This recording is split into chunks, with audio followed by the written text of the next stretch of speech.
Hola amigos, en esta oportunidad vamos a hablar de un tema que está afectando a toda la humanidad. Y ven ahí el mapa sobre el COVID. Aunque no vamos a hablar del COVID, vamos a hablar qué hacer frente a esta pandemia que afecta prácticamente a toda la humanidad. Como ven en el mapa, los lugares más oscuros son los países que tienen mayor número de infectados. Prácticamente todo el mundo está infectado.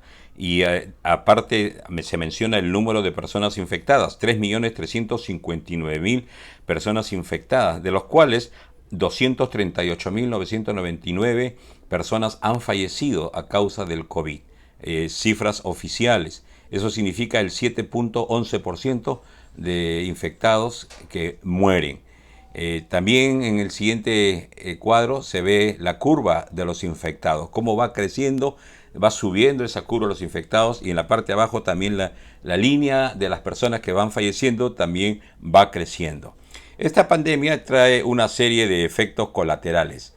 En esta siguiente pantalla se ven dos cuadros estadísticos. El primero es de las bolsas de valores, los mercados bursátiles, cómo han caído. Las líneas van hacia abajo, eso afecta la economía mundial. Y en el lado derecho se ve el cuadro de los vuelos comerciales. Debido a que los países, el gran mayoría, ha cerrado sus fronteras, entonces los vuelos comerciales se ven afectados y el número de vuelos, miren cómo viene hacia abajo.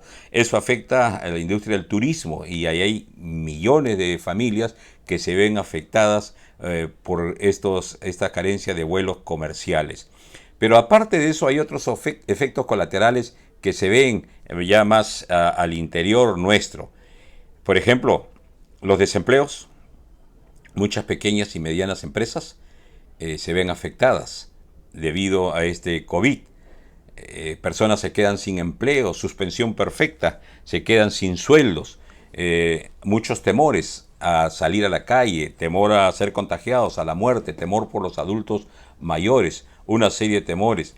La economía en los hogares se ve afectada también, menores ingresos, inversiones truncadas, personas que han invertido en una camioneta, por ejemplo, para llevar niños al colegio, movilidad, renuevan sus movilidades, pero resulta que ahora no van al colegio debido a que las clases son virtuales. Las librerías se han almacenado de productos de escritorio, escolares, libros, cuadernos, lápiz y una serie de cosas, y ya no se usan porque están en clases virtuales. La poca atención a otras enfermedades, por ejemplo, en muchos casos se atiende solamente traumatología, cardiología, aparte del COVID. Negocios cerrados como restaurantes, ferreterías, tiendas de ropa. Violencia familiar. La gente no está acostumbrada a estar tanto tiempo en su casa sin salir. Y esto es como una bomba de tiempo que va produciendo conflictos entre las personas que están entre esposos, padres, hijos y demás miembros. Y ya se están viendo denuncias de violencia familiar contra la esposa, contra los hijos, etcétera. Mayor pobreza. Los pobres se van haciendo cada vez más pobres. Y entonces, estos es efectos colaterales del COVID. Pero ahí ven ustedes un cuadro, una desgracia mundial.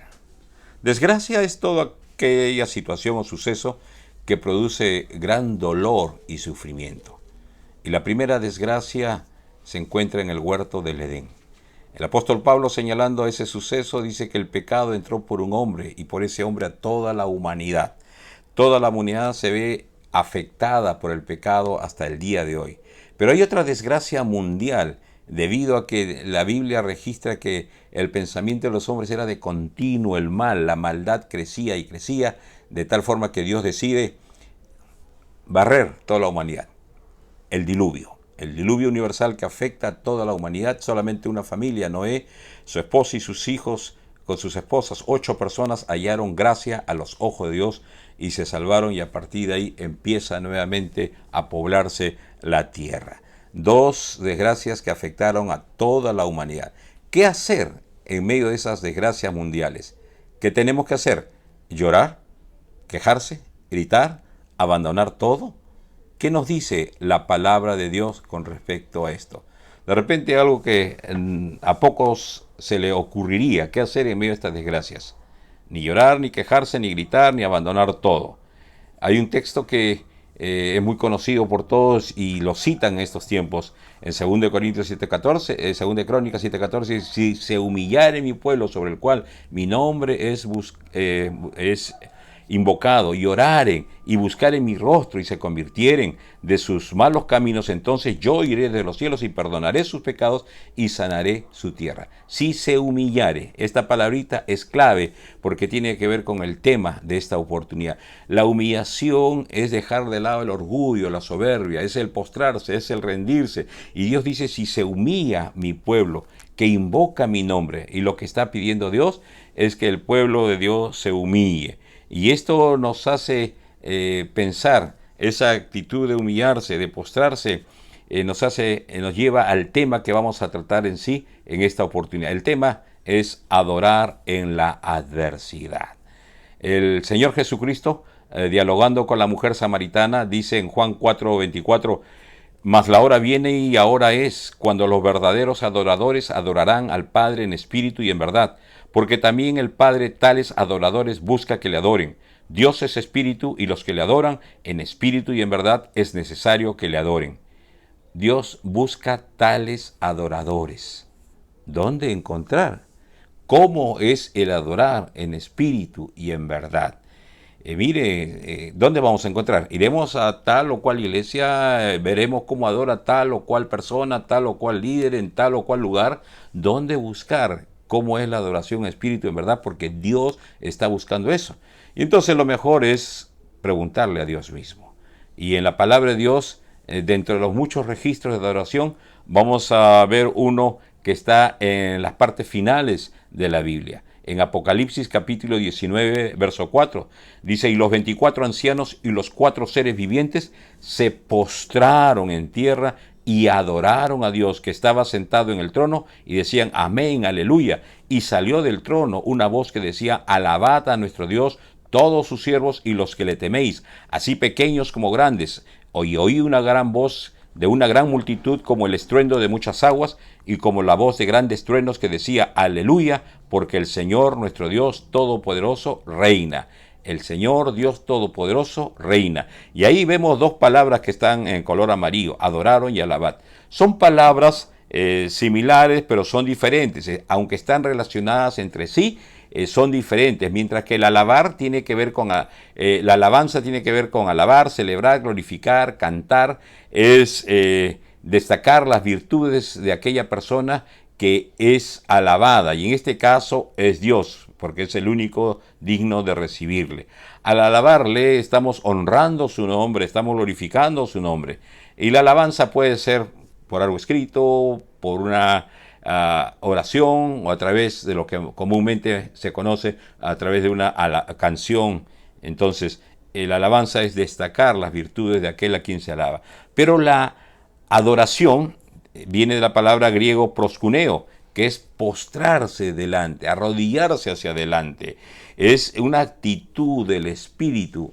La adoración no es egocéntrica, es teocéntrica. En la adoración la cuestión no es el sentirse bien, es que la pasemos bien. En la adoración la idea es agradar al Señor, glorificarle a Él, honrarle a Él.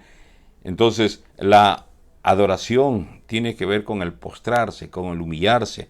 Y el texto dice en la parte final, porque Él reina, nuestro Dios Todopoderoso reina. Él es el Rey y ante el Rey nos toca postrarnos, humillarnos. Esa es la adoración, la postración, la humillación delante de Dios. Y entonces la Biblia nos presenta algunos ejemplos de lo que es adorar en medio de la adversidad. El primer ejemplo que vamos a ver está en Hechos capítulo 16. El apóstol Pablo, la adoración en el sufrimiento.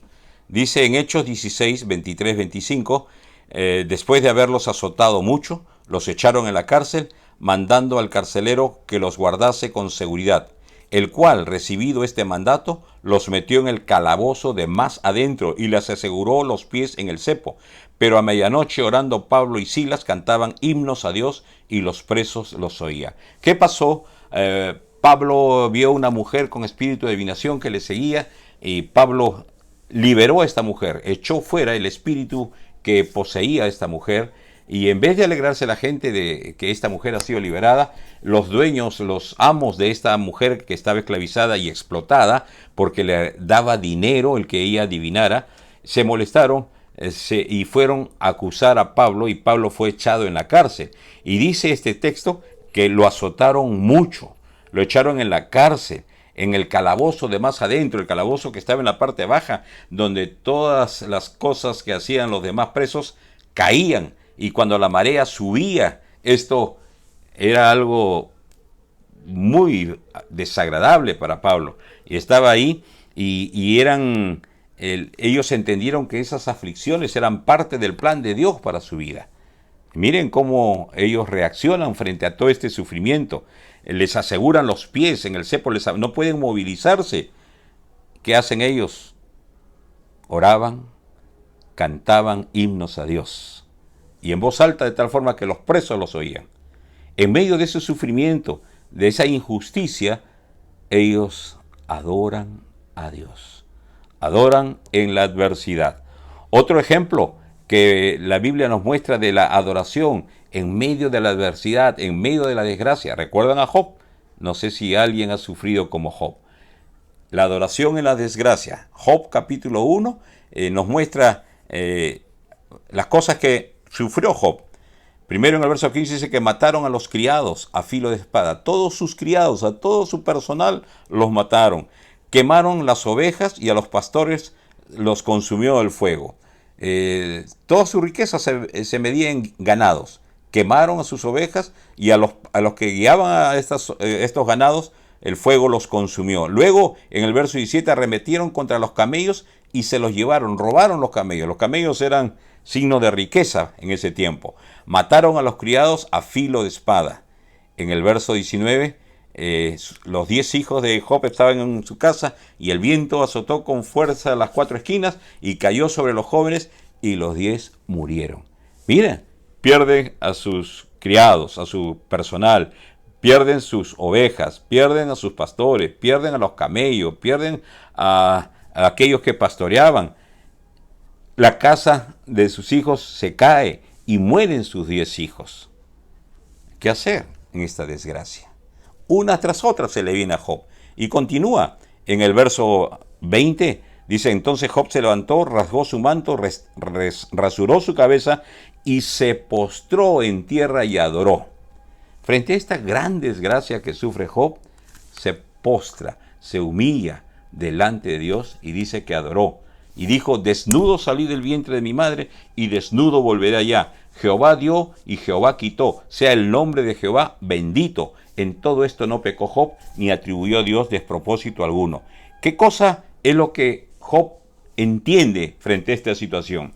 Que en medio de cualquier circunstancia podemos adorar a Dios. Se postró y adoró. ¿Qué cosa entiende Job? Que él es temporal. Dice: salí y volveré allá. Que nada es de él. Desnudo vine y desnudo me voy. ¿Qué más entiende Job? Que Dios es soberano. Dios da y Dios quita. Dios te puede dar y te lo puede quitar también. Y que Dios tiene propósitos. Dice que no halló despropósito en él.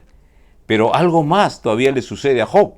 En el verso 7 del capítulo 2 dice: y Satanás hirió a Job con una sarna maligna desde la planta del pie hasta la coronilla de la cabeza. Y en el verso 9 dice: entonces le dijo a su mujer: ¿aún retienes tu integridad? Maldice a Dios y muérete. Y él le dijo: como suele hablar cualquiera de las mujeres fatuas, has hablado. ¿Qué? ¿Recibiremos de Dios el bien y el mal no lo recibiremos? Como si fuera poco todo lo que ha perdido, le vino una enfermedad que le afecta todo su cuerpo, desde los pies hasta la cabeza, una sarna maligna que le producía mucho dolor. Su mujer ya no aguanta. Y esta es otra desgracia. En vez de que su mujer la acompañe, lo anime, lo aliente, le dice: ¿aún retienes tu integridad? Maldice a Dios y muérete. Y Job, la respuesta que da, dice: ¿recibiremos de Dios solamente el bien y el mal no recibiremos? No tenemos una relación convenida con Dios. De Dios debemos recibir todo. Él es soberano y Él es sabio y sabe por qué permite cosas buenas y por qué permite cosas malas. Entonces, en medio de esta desgracia, Job adora a Dios, se postra y adora a Dios, se humilla, se rinde ante Dios y acepta su soberanía. Hay otra adoración en medio de la oposición, de la rebeldía. Cuando el siguiente, en medio de la oposición, recordarán cuando Moisés recibe las tablas de la ley en el monte Sinaí y él está 40 días y como se moraban, el pueblo, el liderado por Aarón, construye un becerro de oro y empiezan a adorar y se inicia una fiesta donde hay muchas cosas desagradables delante de los ojos de Dios y cuando Moisés baja encuentra todo eso y él agarra las tablas de la ley y las rompe. Y luego viene la disciplina de Dios, donde mueren 3.000 personas. 3.000 personas son muertas a causa de la disciplina de Dios por toda esta gente que se opuso a lo que Dios estaba queriendo hacer. Y entonces, después de esto, en Éxodo 34, dice, entonces Moisés, apresurándose, bajó la cabeza hacia el suelo y adoró. Se postró, se humilló, se rindió y adoró.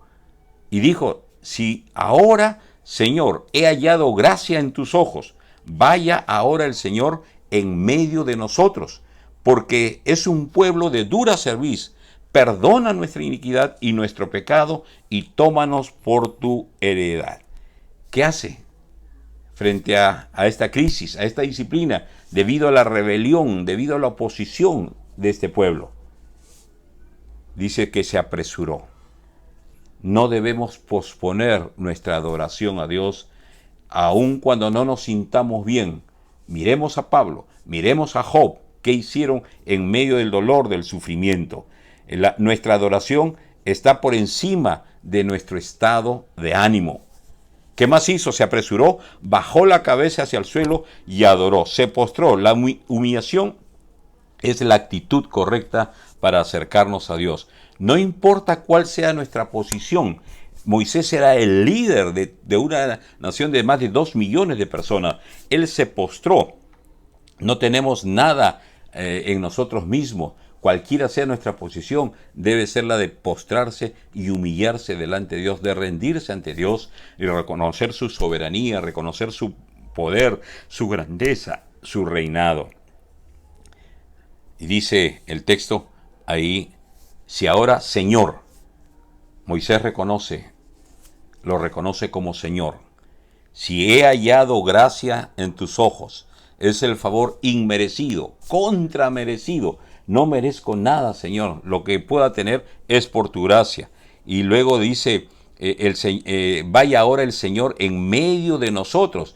Es decir, Señor, tu presencia es necesaria. No puedo ir a ningún lugar si tu presencia no está con nosotros. El practicar la presencia de Dios es algo muy bueno. Luego pide perdón a nuestra iniquidad y nuestro pecado y tómanos por tu heredad. El pecado y de todo el pueblo.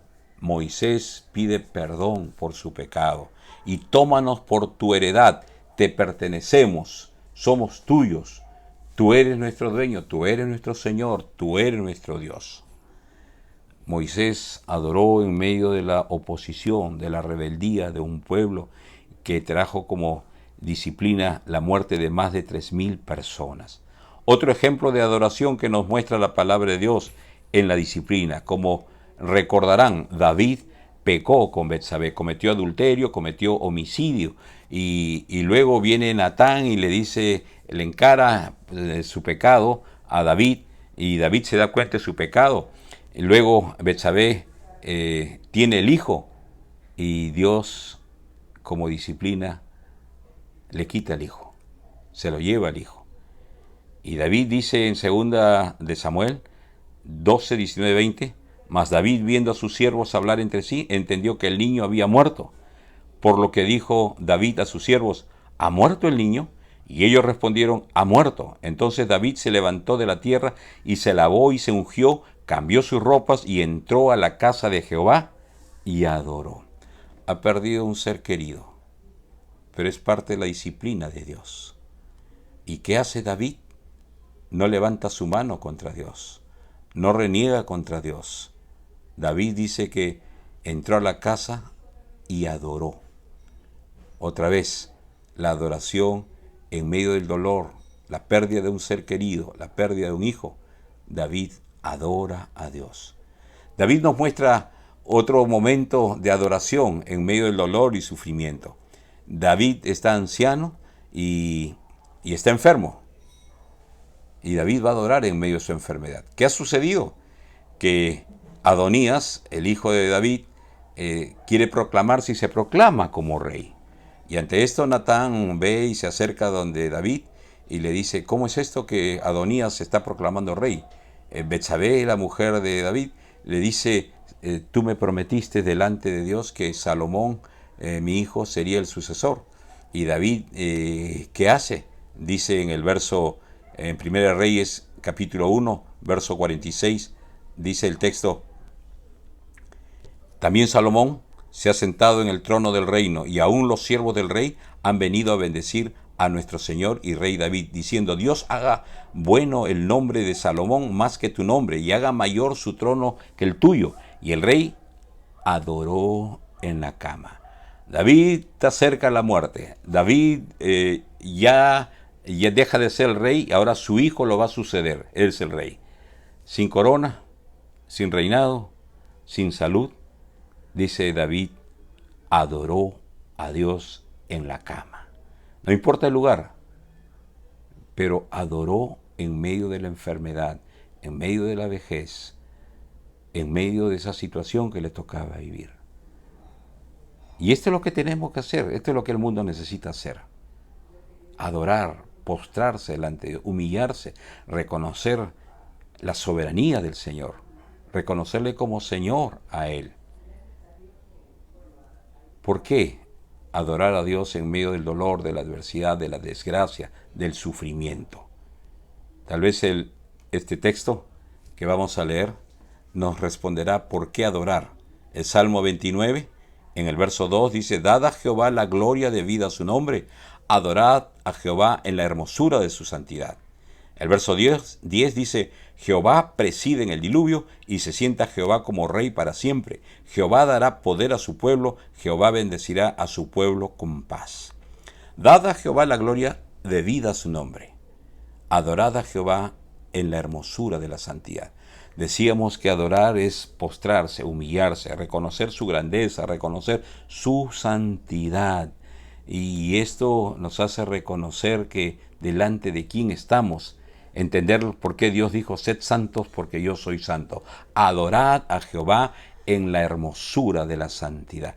Dice que la santidad es hermosa, aunque nuestra carne, nuestra naturaleza de pecado no le guste, le rechace, le gusta más lo pecaminoso, la Biblia dice que la santidad es hermosa y nos llama a adorar en la hermosura de santidad. Y esto es para todos nosotros que adoramos de una manera públicamente, privadamente. La santidad es importante. Si no hay santidad, no hay adoración. Podemos cantar bonito, podemos hablar bonito, podemos decir un montón de cosas, pero sin santidad no hay adoración. Y luego dice Jehová preside, Él dirige en el diluvio. Hemos visto que el diluvio es señal de una desgracia que ha afectado a toda la humanidad. Él preside. En esta circunstancia del COVID-19, el Señor está presidiendo, Él está dirigiendo, Él tiene el control. Y se sienta Jehová como rey para siempre. Él está reinando. Él es el rey en medio de todo esto. Y dice, se sienta, tiene toda la autoridad. El sentarse es una señal de autoridad. Se sienta como rey para siempre, es decir, en todo momento. No hay un momento, no es que esto se le ha escapado de las manos a Dios. Él es rey ayer, hoy y siempre y por los siglos. Se sienta como rey para siempre. En estos momentos el Señor está reinando. Y dice la última línea, Jehová dará poder a su pueblo. Podremos enfrentar esto. Como Pablo podemos decir, todo lo puedo en Cristo que me fortalece. Jehová nos bendecirá, nos capacitará para enfrentar esto, este dolor, este sufrimiento, estas pérdidas. Jehová dará poder a su pueblo y bendecirá a su pueblo con paz. En medio del dolor, en medio del sufrimiento, Él nos dará paz. Recordemos que Jesús dijo, en el mundo tendréis aflicción, pero confiad, yo he vencido al mundo. Estas cosas os he dicho para que en mí, dice Jesús, tengáis paz. Y la paz es una de las bendiciones del Señor. Él bendecirá a su pueblo con paz. Podremos tener esa paz que solamente Dios nos puede dar. La paz os dejo, mi paz os doy, no es como el mundo la da. Esta es una bendición. ¿Por qué adorar a Dios en medio de la adversidad? Porque Él es el que preside. Él es el que tiene el control. Él es el que reina para siempre, en todo momento, antes del COVID, en el COVID, después del COVID, Él sigue reinando. Y Él bendecirá, nos dará poder para enfrentar todo esto y nos bendecirá con su paz. Necesitamos adorar a Dios en medio de la adversidad. Necesitamos humillarnos. Necesitamos reconocer al Señor, como Rey, como Dios, como soberano. Y necesitamos deponer nuestro orgullo, nuestra soberbia. Esto es lo que tenemos que hacer en medio de las desgracias, en medio de la adversidad. Y yo te animo que tú lo hagas, que te humilles delante de Dios, que depongas tu orgullo, depongas tu soberbia y lo reconozcas como el Rey de Reyes, el Señor de Señores, y le entregues tu vida. Que Dios te bendiga.